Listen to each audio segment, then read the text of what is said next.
Assalamualaikum Bu Ade. Waalaikumsalam Pak Haris. Bagaimana kabarnya hari ini? Alhamdulillah. Pak Haris gimana kabarnya? Alhamdulillah baik Bu. Alhamdulillah. Gini Bu, kemarin ada seorang guru menemui saya. Dia pengen istilahnya ingin melakukan teknik coaching dalam menyelesaikan masalah di kelasnya seperti itu Bu. Saya jadi pengen apa ya istilahnya tahu lebih lanjut lah tentang teknik coaching yang baik itu seperti apa. Apakah Ibu Asti bisa membantu saya? Alhamdulillah, insya Allah nanti saya bantu untuk proses coachingnya Pak Haris. Sebelumnya saya ingin bertanya, eh, sebenarnya apa tujuan dari observasi yang ingin Pak Haris lakukan saat ini? Eh, saya ingin mendapatkan arahan yang baik tentang bagaimana penerapan coaching itu seperti itu. Baik, berarti Pak Haris ingin mendapatkan arahan yang baik tentang proses coaching. Dalam percakapan coaching nanti, kompetensi apa yang kira-kira ingin Pak Haris tingkatkan? Eh, Kompetensi yang pengen saya tingkatkan ya Bu. Di sini saya pengennya itu gimana sih ya? Saya bingung untuk dalam memberi pertanyaan yang berbobot itu ya pertanyaan yang seperti apa. Kemudian eh, komunikasinya bagaimana yang baik? Apakah saya perlu pertanyaannya itu tertutup atau terbuka? Kemudian teknik komunikasi yang baik itu seperti apa? Seperti itu Bu kiranya. Jadi, berarti nanti dalam kompetensi yang ingin ditingkatkan, yaitu ingin meningkatkan, memberikan dalam proses coaching itu pertanyaan yang berbobot ya, Iya. ya nanti bisa digunakan dengan alur tirta, kemudian nanti prosesnya juga menggunakan pertanyaan-pertanyaan terbuka yang memang bisa menggali si coach ini memberikan jawaban yang lebih banyak dari ini. Iya. Nah, selain itu bagaimana nanti yang ingin Pak Haris inginkan dari saya untuk proses coaching nanti seperti apa? Yang pengen saya inginkan ibu itu mengamati saya itu dalam proses coaching Bu. Terutama dalam mengidentifikasi sebuah permasalahan yang ada, kemudian rencana nanti rencananya kira-kira pertanyaannya bagaimana, kemudian yang terakhir adalah tanggung jawab. Kira-kira eh, pertanyaan-pertanyaan yang bisa menggali dari Uce sendiri itu yang baik itu seperti apa? Mungkin itu sekiranya Bu. Baik, nanti mungkin saya akan eh, tingkatkan di proses coachingnya ya Pak Haris ya, di Yes, ya. bagian dari tujuannya, identifikasi, kemudian rencana, baru ke tanggung jawab. Baik, nanti pas prakteknya insya Allah saya bantu dan saya arahkan. Ya. Assalamualaikum Pak Haris. Waalaikumsalam Bu Ade. Assalamualaikum Bu Dani. Assalamualaikum. Ya, Pak Haris menindaklanjuti kemarin, hari ini akan mengadakan coaching dengan Bu Dani. Bagaimana kira-kira? Sudah siap Bu, bisa mulai sekarang. Bu, silakan praktikan coaching. Assalamualaikum Bu Dani. Waalaikumsalam Pak Haris. Bagaimana kabarnya? Alhamdulillah Pak Haris. Pak Haris sendiri gimana? Alhamdulillah baik. Menindaklanjuti pertanyaan yang kemarin ya Bu. Sebenarnya kan yang saya ingin curhat atau menanyakan masalah yang ada di kelas jenengan ya Bu.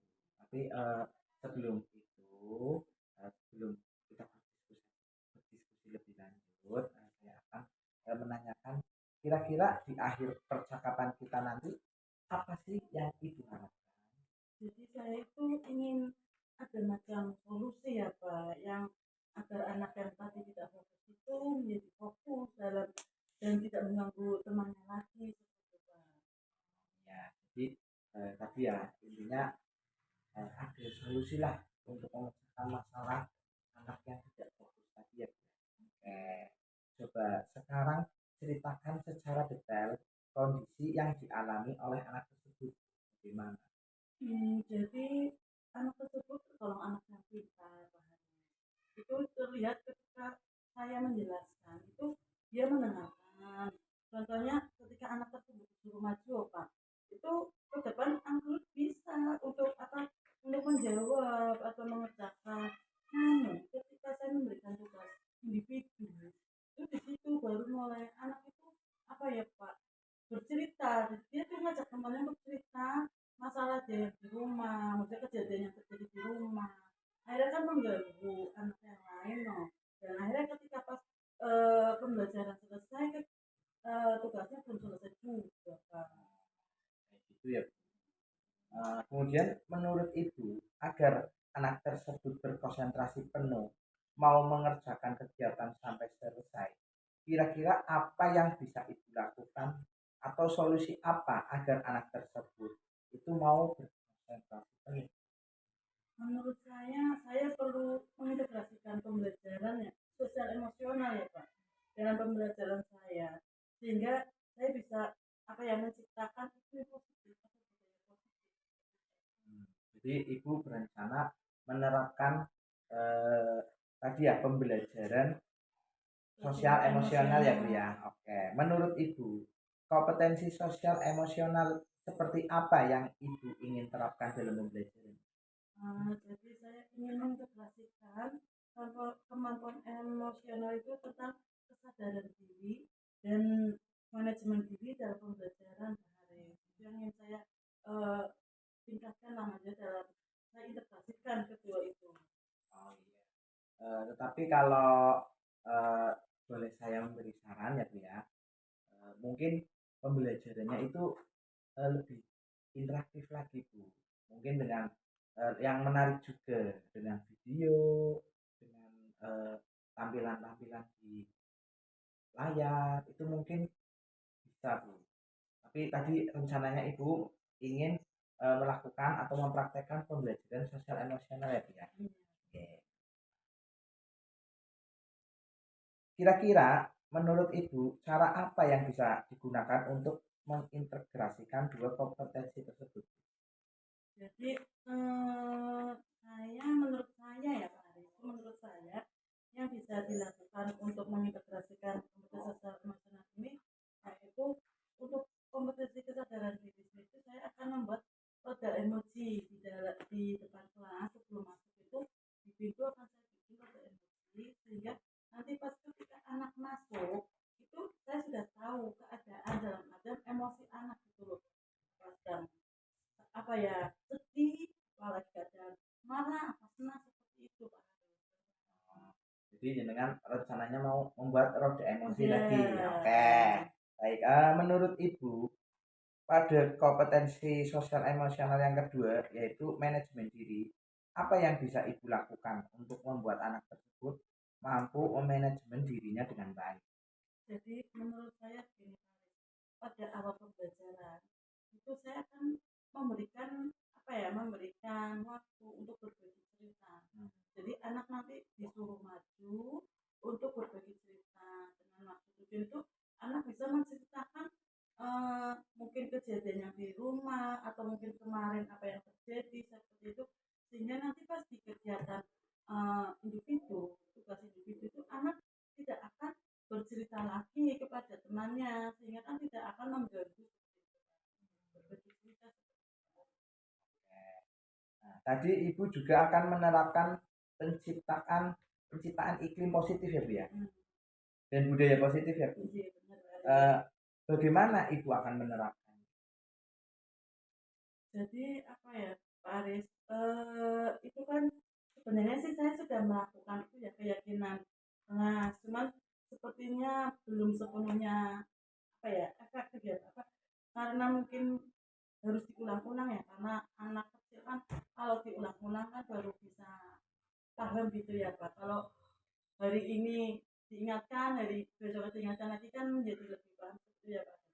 Jadi itu saya akan membuat juga keyakinan kelas memasukkan tentang anak agar ketika mengerjakan tugas ini dulu biar fokus seperti itu tidak bercerita dengan temannya. Baik, saya akan merangkum yang Ibu lakukan untuk mengatasi anak yang tidak bisa fokus dalam mengerjakan tugas ya Bu.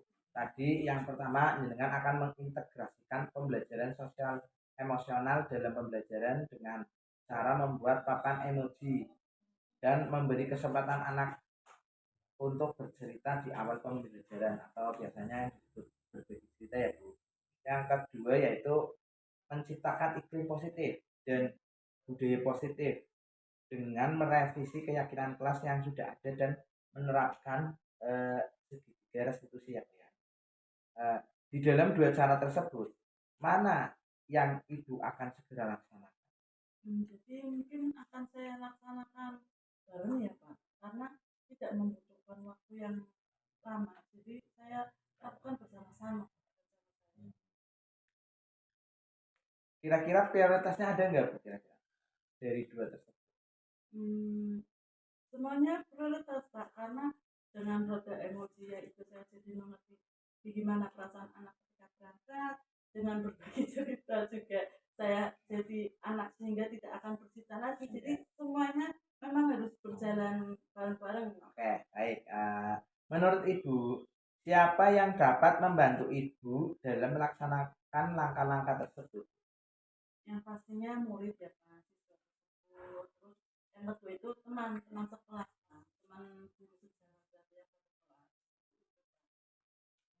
Kemudian, apa yang Ibu dapatkan dari percakapan hari ini?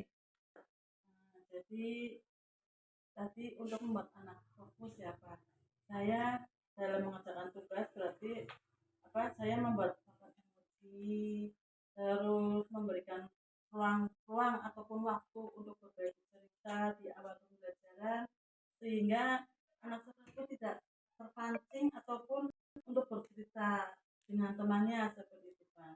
Dan saya juga akan merevisi atau mereview tentang kesepakatan atau keyakinan kelas serta melakukan segitiga restitusi. Oke. Kemudian kapan akan mulai Ibu terapkan itu? Segera ya Pak, saya akan menerapkan mungkin besok pagi. Mulai dari membuat roda emoji, terus berbagi cerita, terus merevisi keyakinan kelas, juga melaksanakan segitiga restitusi kepada anak tersebut. Kemudian yang paling akhir ya Bu, bagaimana Anda itu berkomitmen dengan penyelesaiannya tadi? Kemudian siapa yang membantu menjaga komitmen tersebut? Jadi saya akan melakukan setiap hari kegiatan seperti itu sehingga terutama itu yang emosi, keyakinan kelas dan seperti itu kan saya lakukan setiap hari di setiap awal pembelajaran sehingga anak itu akan terus tidak akan mengulang seperti itu. Nah, yang membantu saya untuk berkomitmen itu otomatis diri saya, murid dan teman sekelas karena itu kan yang menyangkut ada di dalam kelas. Terima kasih Bu Dani atas jawabannya yang super baik sekali. Saya juga terima kasih Pak Haris, akhirnya saya bisa mendapatkan solusi dan saya merasa plong ya Pak Haris.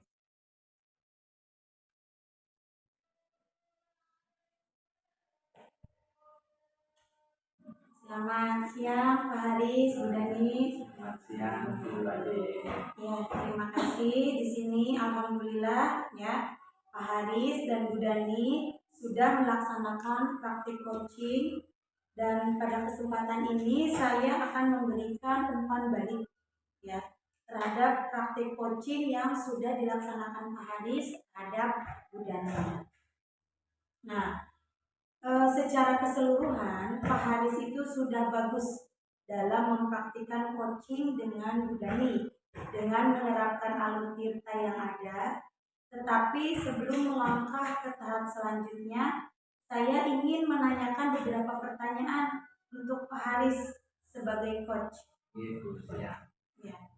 Yang pertama, bagaimana perasaan Pak Haris setelah melaksanakan praktek coaching dengan Bu Dani? Alhamdulillah Bu, saya merasa senang dan lega Bu, karena sudah melaksanakan coaching dengan Bu Deni ya. Dengan ini saya telah membantu Bu Deni mencari solusi berkaitan dengan masalah yang dihadapi dalam pembelajaran di kelasnya. Baik, berarti perasaannya senang ya Pak Haris ya. Yang kedua, nih lega juga. Bagaimana Pak Haris menilai sendiri performa Pak Haris dalam dia melakukan coaching tadi, Pak Haris? Kalau saya menilai sendiri, saya kira sudah baik Bu, karena saya itu menerapkan alur tirta pada coaching saya seperti itu. Baik, berarti sudah bagus ya menerapkan alur tirta. Nah, kalau menurut Pak Haris sudah baik, sudah bagus, apa yang membuat Pak Haris menilai demikian? Iya, karena saya menanyakan pertanyaan-pertanyaan yang sesuai dengan alur tirta. Kemudian kadang-kadang juga saya memberikan sedikit saran Bu, kepada Bu ini ya Bu ya. Eh, Terkait pertanyaan-pertanyaan itu sesuai dengan alur tirta yang ada, dari mulai menanyakan pertemuannya, kemudian menanyakan identifikasi permasalahannya, kemudian menanyakan rencana aksinya, kemudian menanyakan tanggung jawab. Seperti itu. Berdasarkan pengamatan coaching tadi, bolehkan saya menyampaikan hasil pengamatan Pak Haris ya? Boleh.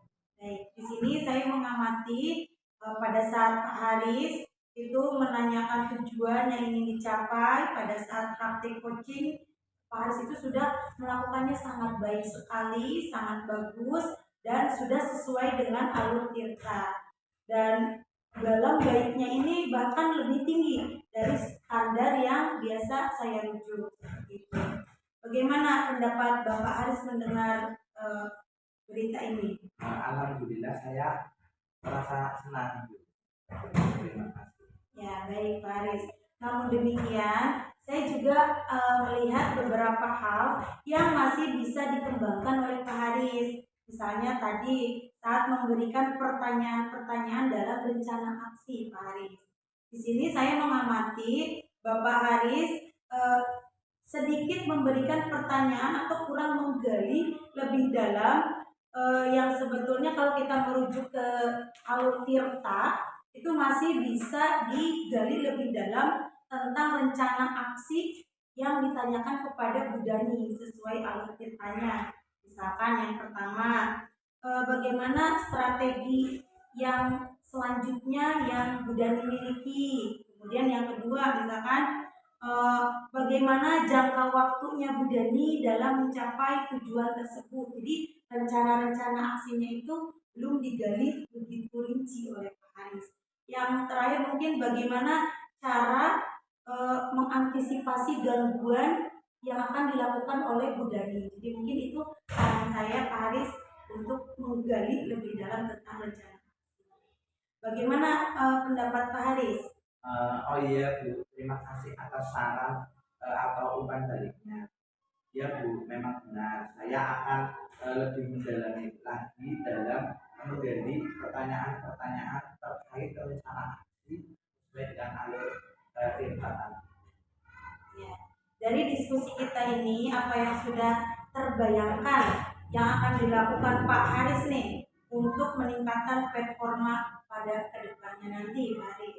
Ya Bu, saya sudah terbayangkan bagaimana menerapkan praktek coaching yang baik sesuai dengan alur tirta, terutama pada membuat pertanyaan yang berbobot terkait rencana aksi tadi, Bu.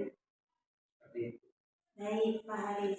Nah, kalau memang nanti akan dilanjutkan, kapan, di mana, dan siapa nanti yang akan membantu Pak Haris kira-kira? Insya Allah minggu depan Bu, saya akan mempraktekkan kembali teknik coaching tersebut bersama teman sejawat saya di SD Negeri Slerok 6. Baik Pak Haris, nanti hasil pengamatan ini akan saya catat ya Pak Haris ya dalam form supervisi akademik. Sebagai penutup, ini Pak Haris, apa yang dapat Pak Haris dapatkan dari proses ini? Hikmah dari proses ini apa yang Pak Haris dapatkan? Saya merasa tercerahkan Bu, tentang bagaimana cara mempraktekkan teknik coaching yang baik, dan saya juga menjadi tahu bagaimana cara komunikasi yang baik. Kemudian tadi dengan menjelaskan pertanyaan-pertanyaan rencana aksi lebih detail lagi ya Bu, seperti itu. Yang mungkin hanya itu. Baik, terima kasih banyak Pak Haris Bu Dani atas kerjasamanya. Demikianlah supervisi proses coaching dari saya Ade Pipit Yuliani, CGP Angkatan 8, PTD SPM SDN Keraton 1. Assalamualaikum warahmatullahi wabarakatuh.